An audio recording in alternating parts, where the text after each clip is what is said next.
आपसे आगाज़ करी हूँ, चूँकि एक तो चीज़ देखने में आई मैच में जो जिसको पॉजिटिव भी कह सकते हैं कि लड़ के हारी है टीम। अब आपके ख्याल में टर्निंग पॉइंट क्या था मैच का, सलीम खालिक साहब?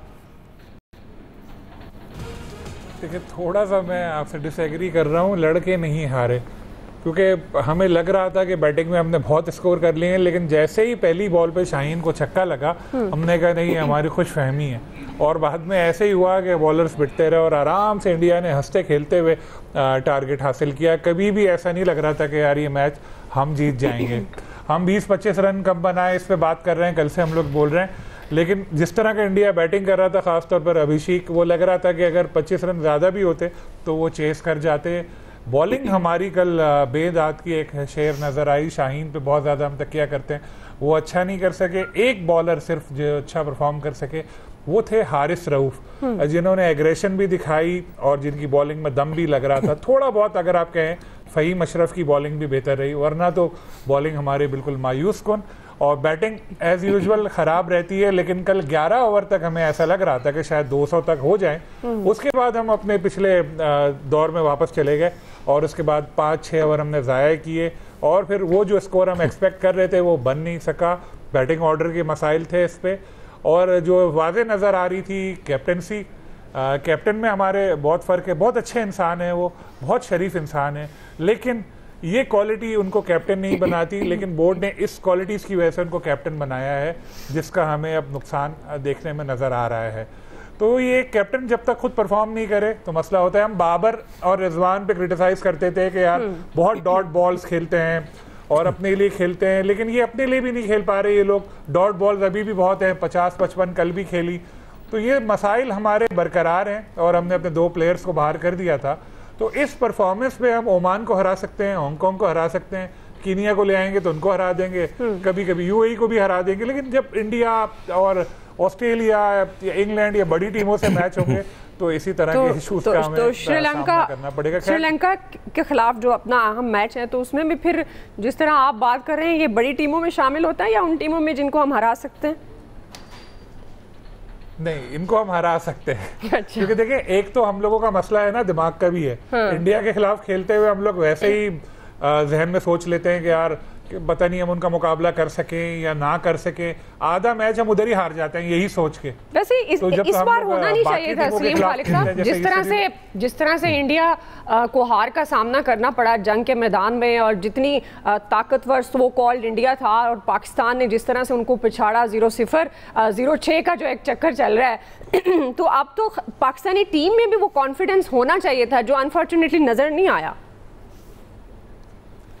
देखें, जो हमारे फाइटर जेट्स जो हमारे थे, उनके जो पायलट थे वो ज़्यादा कॉम्पिटेंट थे, हमारे तैयारे भी अच्छे थे, हमारी प्लानिंग भी अच्छी थी, हमने एग्जीक्यूट बहुत अच्छी तरह किया और 6 इंडिया के हमने जहाज़ गिरा दिए। लेकिन जो हमारे बॉलर हैं, जो हमारे बैटर हैं, वो उस लेवल के नहीं नज़र आए हमें हमारे पास रिसोर्सेज हैं, हमने उस तरह से उनको यूज़ नहीं किया। जो हमने प्लेइंग 11 बनाई, चलो ठीक है, वो अगर थोड़ा बहुत बैलेंस थी भी तो हमने उसमें बैटिंग ऑर्डर बड़ा ख़राब रखा। आपने कल जिस तरह आप देखा होगा, कैप्टन खुद आ गए, एक बंदा जो खेल ही नहीं रहा हुसैन तलत, उसको एकदम ले आए, उसको फिर बैटिंग के लिए भी भेज दिया। नवाज भी स्लो खेले। जो बंदा शाहीन आफरीदी 2 मैचेस में हमारी तरफ से टॉप स्कोरर रहते रहा, लेकिन उसने छक्के लगाए, चौके लगाए, एग्रेशन उसकी बैटिंग में नजर आई, उसको हमने भेजा ही नहीं। फ़हीम अशरफ को भी हमने लेट भेजा, लेकिन उसने, आपको देखा 8 बॉलों पर उसने 20-21 रन बनाए। तो ये भी तो खामी है कि आपके पास रिसोर्सेज है, आप उनको सही तरह यूज नहीं कर पाए। तो एक ये भी चीज हमें नजर आ रही है। और अभी सलमान आगा की कैप्टनसी पे सब बात कर रहे हैं, कोच को सबने छोड़ा हुआ है, माइक हैसन, उनको भी जरा देखना चाहिए कि उनकी भी परफॉर्मेंस क्या है, क्योंकि हर डिसीजन में वो भी शामिल होते हैं। लेकिन कैप्टन क्योंकि नजर आ रहा होता है ग्राउंड में, तो उसको बुरा भला बोलना जरा ज्यादा आसान होता है। फिर उन्होंने बाबर को रिप्लेस किया था, तो बाबर के 20% भी परफॉर्मेंस उनकी नजर नहीं आई बिल्कुल। 50 तो दूर की बात है। तो इससे अच्छा यही था कि बाबर को ही रहने देते, डॉट बॉल्स भी बरकरार है, सब कुछ हार भी रहे हैं तो चलो वही रहने देते। लेकिन अब पता नहीं क्या पीसीबी ने सोचा, क्या प्लानिंग थी। प्लानिंग तो बल्कि नज़र ही नहीं आ रही इस इवेंट में हमें। तो सलीम खालिक साहब, ये पिच पे भी तो बात हो रही है ना, क्या आपको लगता है कि दुबई पिच पे जो पाकिस्तान ने स्ट्रेटजी बनाई गेम की, ऑल्दो आपने बताया कि बॉलिंग जिस तरह से वो अच्छी नहीं रही है, बैटिंग स्टार्ट अच्छा था लेकिन अनफॉर्चुनेटली आगे जाके वो चीज़ नज़र नहीं आई, तो आप समझते हैं कि वो पाकिस्तान की जो स्ट्रेटजी थी गेम की वो दुबई पिच पर नज़र नहीं आई? देखिए, दुबई में तो हम लोग चीते थे, हम किंग थे, हम तो दुबई में सबको हरा देते थे। लेकिन अब दुबई हमें अनजाना लगना लगा है। जब हमारी अच्छी परफॉर्मेंस नहीं होती तो हम तो लाहौर में भी खेलेंगे तो हार जाएंगे, इस तरह से खेलेंगे तो। असल बात है हमारी परफॉर्मेंस, हमारा टीम का बैलेंस, ये सारी चीज़ें हैं। दुबई में देखिए रन बच रहे हैं, अभी 2-3 दिन पहले बना है स्कोर। और वैसे इंडिया ने जिस तरह से आपने देखा उनका ओपनर खेल रहा था, किस तरह से खेल रहा था अभिषेक। हमारा चलो ठीक है, साहबजादा ने रन किए, लेकिन साहबजादे का एक मसला जो है वो ये है कि एक आध छक्का लगाते हैं, उसके बाद डॉट बॉल भी बहुत उनकी आ जाती है। सही सही। जी जी जी। तो ये चीजें जो खामियां है ना, वो जो रूट कॉज है, जो खामियां है वो सब बरकरार है। हमने ये सोचा कि यंग लड़के हम लेकर आएंगे या नए लड़के लेकर आएंगे तो बड़े अच्छी परफॉर्मेंस हो जाएगी, ऐसा हुआ नहीं। हाँ, ये फरमाबरदार बच्चे हैं, ये बात मानते हैं आपकी। आकिब जावेद कहते हैं दिन है, वो कहते हैं जी सर दिन है। कहते हैं रात है, वो कहते हैं रात है। शायद बाबर रिजवान ऐसा ना करते हो। तो ये एक चीज है। तो लेकिन मैं ये कहता हूँ कि शराफत की बुनियाद पर कप्तानी नहीं देनी चाहिए। हाँ, अगर रिश्ता किसी का करना है तो देखना चाहिए कि लड़का शरीफ है या क्या है, लेकिन टीम की कप्तानी देते हुए ये क्राइटेरिया नहीं होना चाहिए, उसमें सलाहियत हाँ 171 रन तो फिर अगर फर्मा बरदारी में शराफत में बना गए तो फिर तो अच्छा स्कोर रहा। तो आप क्या समझते हैं, क्या शिकस्त की वजह, मतलब आपको बैटिंग में प्रॉब्लम नज़र आई, बॉलिंग में प्रॉब्लम नज़र आई, है जिस तरह की स्ट्रेटजी होनी चाहिए, प्लानिंग जिसका जिक्र सलीम खालिक साहब भी कर रहे हैं, वो नहीं नज़र आई? देखिए दुआ, कल इंडिया ने तो पूरी कोशिश की कि पाकिस्तान टीम जीत जाए, लेकिन हमारे मुकद्दर में शायद जीत नहीं थी। और क्योंकि तारीख में हमने इतनी बुरी फील्डिंग इंडिया की कभी नहीं देखी। 5 कैचर ड्रॉप होने के बावजूद पाकिस्तान टीम का हारना, मैं समझता हूँ कि एक सवालिया निशान है पूरे हमारे सिस्टम पर कि हमारी क्रिकेट इस वक्त कहाँ जा रही है। लोग कहते हैं कि हमारी जो क्रिकेट का मेयार है ये हॉकी जैसा होता जा रहा है। इसका एक हल नहीं है, बहुत सारे हल इसके किए जा सकते हैं, लेकिन इसका ज़िम्मेदार को वो भी एक शख्स नहीं है, बल्कि 2-3 सालों में जो मुतवातिर लगातार फैसले हुए कप्तानी के हवाले से, कोचिंग स्टाफ में तब्दीलियों के हवाले से, तब्दीलियों का जो चक्कर चला रखा पीसीबी ने, इसको एक मेरे ख्याल में अब रोक देना चाहिए कि अब कोई फैसला कर लेना चाहिए कि हमने कौन सी क्रिकेट खेलनी है। जब हम T20 क्रिकेट खेलते हैं तो हम उसको T10 की शक्ल दे देते हैं। जब हम T20 की खेलने की तरफ आते हैं फिर उसको टेस्ट मैचेस की तरफ वो अपना ले जाते हैं।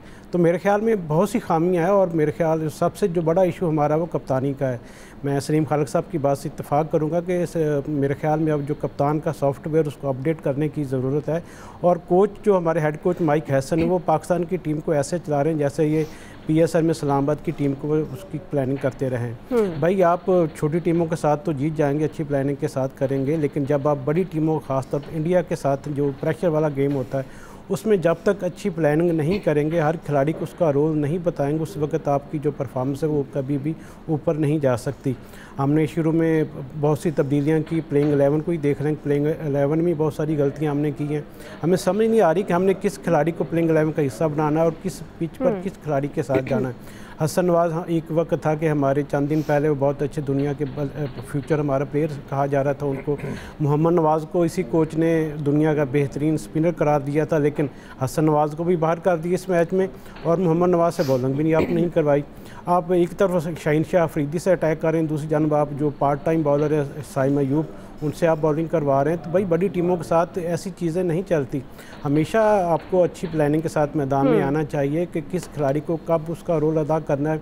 मैं प्रेस कॉन्फ्रेंस सुन रहा था, उनके जो कप्तान है सूर्या कुमार यादव, उन्होंने कहा कि भाई हमने तो अपने जो पहले तो सेल फ़ोन उनको ऑफ़ किया हुआ है कि मैचेस के दौरान कोई भी ये अपना जो फ़ोन पे रब्ता नहीं रखेगा सोशल मीडिया, उनको उसकी टेंशन नहीं मिलेगी उनको।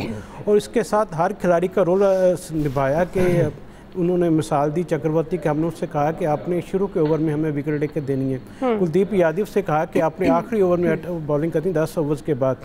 तो ऐसी कोई हिकमत हमें अभी तक किसी मैचेस में नज़र नहीं आई। हम सिर्फ डंग टपाओ पॉलिसियाँ देखते हैं कि शायद कोई मौजा हो जाए जिस मौजे की वजह से पाकिस्तान की टीम को कामयाबी मिले। तो सारी जिम्मेदारी टीम की है या आप समझते हैं कि मैनेजमेंट